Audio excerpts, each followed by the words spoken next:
So when I started this study into the temptation of Christ, I thought about it from the standpoint of a follower of Christ.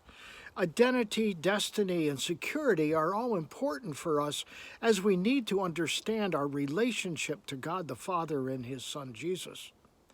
But I've realized that, well, it goes deeper than that. Every person, every one of us, no matter where we are on this planet, has the problem of identity, security, and destiny ingrown in us, or at least implanted in us in the very beginning of life. And how that is and what that looks like affects us forever. And changing it is difficult. In other words, what happens to us as a young child that forms our identity is often difficult to change as an adult. Yesterday, I got talking with a young 10-year-old girl, and I realized in that conversation of different moments where I saw in her eyes pain, hurt, discomfort.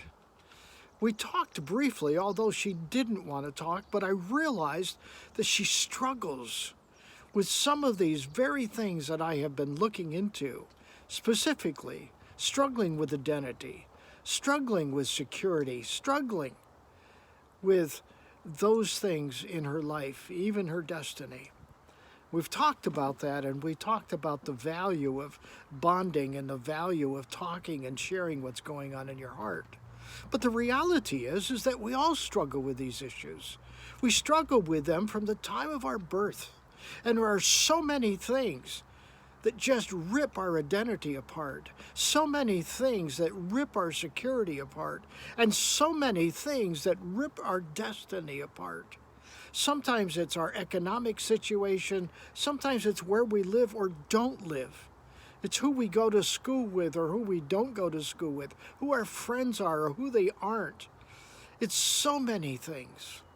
And sadly, the enemy wants to do it to all of us in order to keep us down, to keep us from ever getting up. I realized in this short study that the attack of the enemy is on everyone. Why? Because if he can get you before you even start, he's won. The change is difficult. Ultimately, when we understand our identity, our destiny, and our security in who Christ is and who God the Father is, we can battle the earthly things that have been placed upon us and in us.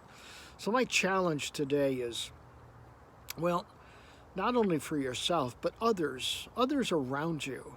Help them to see and understand who they are when Christ is their Savior, when God the Father is their Father.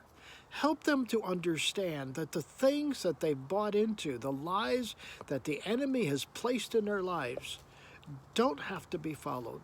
There is hope. His name is Jesus. Until next time, God bless.